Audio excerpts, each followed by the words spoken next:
This is a statement of the National Resistance Movement, NASA Resistance Movement. Good afternoon, ladies and gentlemen of the media. Yesterday, the National Super Alliance, now transformed into the National Resistance Movement, a non-violent citizens movement formed to reclaim this country and to re-establish electoral justice, was formed, and with it a new chapter of struggle for the fourth liberation of this country set in motion. The formation of the non-violent movement for the people and by the people to affirm their position as the true sovereigns of the Republic was a culmination of 60 days of agitation by the NASA coalition for reforms following the nullification of the presidential election of the 8th of August 2017 and an order of the Supreme Court for fresh elections in strict compliance with the law. Among the demands of the coalition was the removal of certain staff.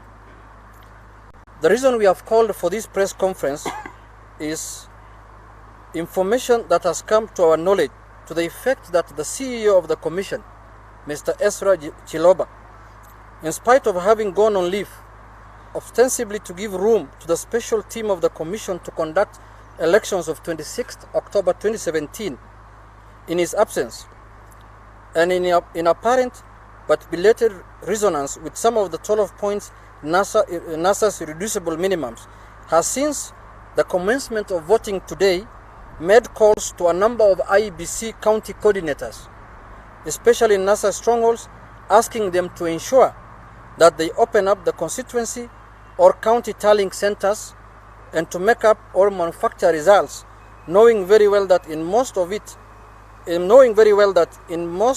if not all of them, did not make, in most of it or all of them in these counties and constituencies did not vote, or voting did not take place, with voting materials being stuck at the IEBC warehouses for lack of returning officers, presiding officers, and clerks to conduct the elections. We want to challenge your journalists to go out there yourselves and interview returning officers and presiding officers, including county IEBC coordinators countrywide, but especially our strongholds, to confirm, one, that no voting has been ongoing in more than 60% of the country, and two, even in the so-called Jubilee strongholds, the turnout is below 30%. But more importantly, that number three, Ezra Chiloba and the IEBC has duped Kenyans into believing that he went on leave, while in actual fact, having stayed long enough after the Supreme Court nullification to sanitize the electoral fraud now being committed and visited upon Kenyans. He is now a consultant-in-chief for Jubilee within the Commission and is outrightly procuring fraudulent results to be tallied and posted as votecasts in NASA strongholds.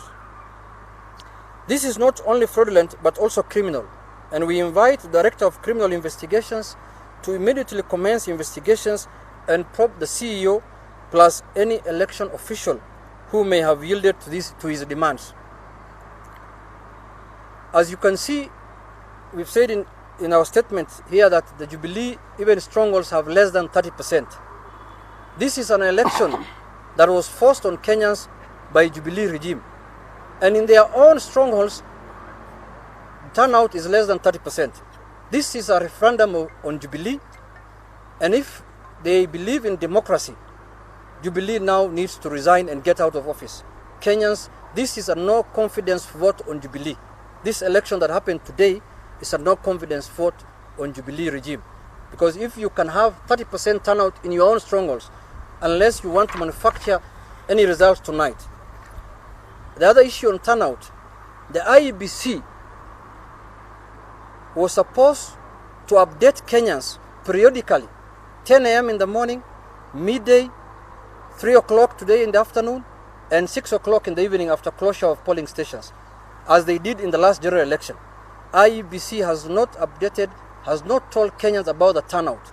And we believe the reasons why IEBC is quiet about the turnout is because they want to manufacture results after the closure of the polling stations today in the evening. Otherwise, IEBC should have told the Kenyans by 10 a.m. what is the turnout, midday what is the turnout, 3 o'clock what is the turnout, and later 5 o'clock after the closure what is the turnout. Lastly, as we reiterate the position taken by our presidential candidate and the leader of the NASA coalition to withdraw from the contest, we remain the custodian of the silent majority of Kenyans who are tired of electoral fraud every electoral cycle, and call upon the chairman of the commission, Mr. Wafula Chebukati, to ensure that he conducts his duties as a national returning officer in strict compliance with Article 138 of the Constitution, and ensure he has results from 290 constituencies transmitted in accordance with the law. Secondly, he will make no announcement based on manufactured results, not emanating from actual votes cast. In this regard, we urge the media to help the country maintain vigilance in keenly observing the actual counting of votes in all the 40,800 polling stations, and also help in simultaneously relaying the results counted and tallied. We are also concerned by the decision of the Commission to postpone voting in parts or all of Nyanza province, the former province of Nyanza, thus creating the impression that there was voting in other parts of the country. This decision amounts to ethnic profiling, which is discriminatory but also unconstitutional. We can confirm for a fact that voting did not take place in 85% of polling stations in Nairobi, Coast Province, Western Province, the former regions called Western Province, Coast Province, and Nairobi, 85%. And even in Northeastern, we have confirmed that 85% of polling stations, no voting took place. But even in places perceived to be Jubilee strongholds, the turnout was below 30%. We call upon the Commission to come out clearly and explain the rationale of this ethnic profiling to Kenyans and the world. And the narrative that IEBC and Jubilee have been selling for the last 2 weeks is that people who are willing to vote can come out and vote, and the people who don't want to vote can stay at home. Now that people of Nyanza have decided to stay at home, have decided not to participate in the election, why do you want to do a repeat again in their areas? And you gave them the option not to participate in the elections. This is balkanization of the country. This is ethnic profiling.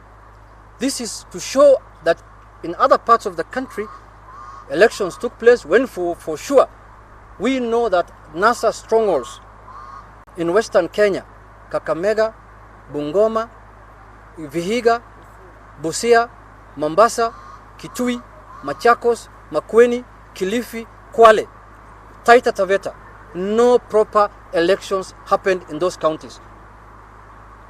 No, Kisii and Nyamira, no elections happened in those counties. Now, why are you now, and in Nairobi and in Garissa, in Wajir, even in Mandera, we have reports from people on the ground that no elections happened in those areas. We are also privy to information that why the elections are to be repeated in Nyanza is for one simple reason. They want the security apparatus to finish their business today in Rift Valley and other areas of where Jubilee strongholds, and take all the police officers of this Republic of Kenya to Nyanza area on 28th, on Saturday, and force people to come and vote, and use the chiefs now and take the chiefs to the polling stations to vote. Otherwise, they will lose their jobs. That's what the chiefs are going to be told in the next 2 days. We have intelligence report that have informed us well that the presence of the police will be increased from tomorrow in Nyanza, so that people... Now, it is not the security people that are going to force people to vote. It is the people themselves who have decided that they are not participating because their presidential candidate is not on the ballot. These people are saying, so long as Raila Odinga is not on the ballot, they are not going to participate. Whether you call for an election on Saturday, you call for an election on Tuesday next week, so long as there are no reforms in the IEBC, so long as the irreducible minimums are not met, NASA strongholds, which is 60-65% of this country, will not participate in any election whatsoever unless reforms are conducted at the IEBC or unless the irreducible minimums are met. So with those few remarks, I can leave it there unless any of my colleagues has anything to add to it. That's our position on this matter. I think that is all. If there are any questions, your name and... My name is Kenneth. Before you say, maybe if you are doubting that it's only Nyanza where there was no election coming to you, that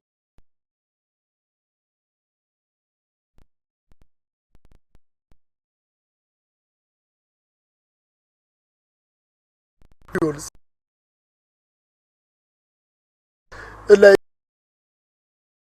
there is 100% no voting in Budalangi. Half of it did not vote, and those ones that turned up were less than 0.5%. So we are just confirming, even in Bungoma, we are confirming to you that don't just profile a Nyanza so that you reduce Raila's influence into Nyanza. Okay, just before then we take the questions, I just want to reiterate this issue about the CEO. And I want the Director of Criminal Investigation and the DPP to take this very seriously.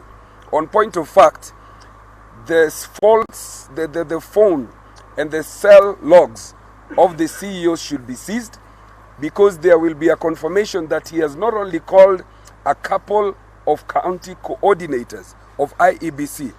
When 3 of those county coordinators declined to take his directive, he resorted into now calling presiding officers and calling returning officers and issuing the same directive to them. I think as a result of the refusal by these returning officers in Western and Nyanza provinces and some of our strongholds, IEBC has then decided now to profile Nyanza province for purposes of the postponement of the elections. So we want this question to be taken seriously. And this is the historical way of stereotyping Luos.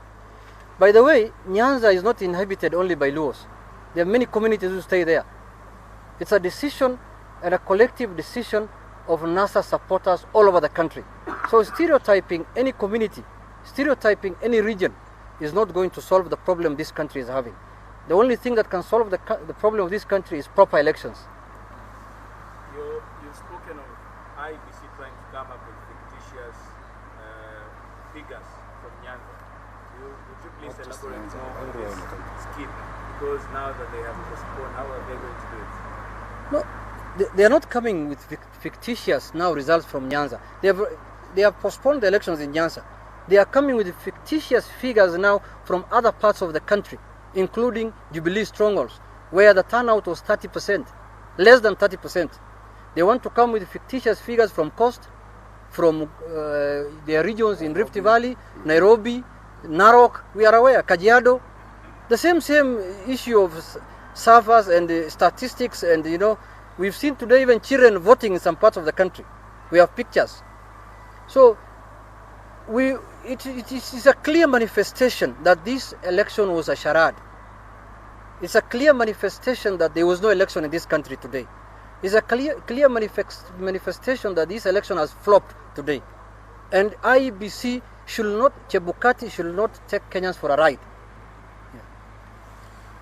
Any other question? Probably if there is nobody else. Then there's the other question of this process. Is it the election today? Is it going to form part of what you say is going to be electoral reforms in the next 90 days for the holding of a fresh election? What you've witnessed today, according to you? Yes, I think what we are trying to say is what IEBC has done today is further proof of what we have been trying to say. Not only is this now about Chebukati, Ezra Chiloba and his staff. I think the chairman of the commission now himself, who has tried to keep his head slightly above the fray, must now come and tell Kenyans whether he is also now part of this conspiracy. And I think when the Kenyans, when the dust settles on this election, and we do get the opportunity now to reform, we must seriously answer the questions whether this commission, including all the commissioners and the chairman, are properly constituted and prepared to conduct an election that will return justice to the people of this country. Any of my colleagues who wants to add anything? And you know the law is very clear that the presidential elections, the 290 constituencies must participate. So now that the IBC itself has told us that some constituencies did not participate, that means the election was a sham, it has collapsed. We go for the 90 days we are talking about. But Amanzo. Yes, there is one point I want to reinstate, that in the parts of Ukambani there was a massive buying of voters. This is an election offense. This went through the chiefs. We are aware that recently chiefs were summoned and given monies, and they've been rallying people the whole day, which is also an election offense, to make sure that some people go to vote. So, you know, buying of voters really is an election offense. It has been witnessed. We have the evidence, we have pictures, we have short films on it, taken by telephones, and we're going to be submitting this to court. It is clear that this election did not take place. It's an illegality, even at the beginning, ab initio, and will best challenge it in court as soon as it is over. No, Yes? I don't think we're going to court. No. Just repeat that for my colleague. The issue of whether we are going to court or not, we will give a clear direction on that at a later date, not now. Now the position is that there was no election in Kenya, and Jubilee must get out of office as early as tomorrow morning. Okay, thank you very much.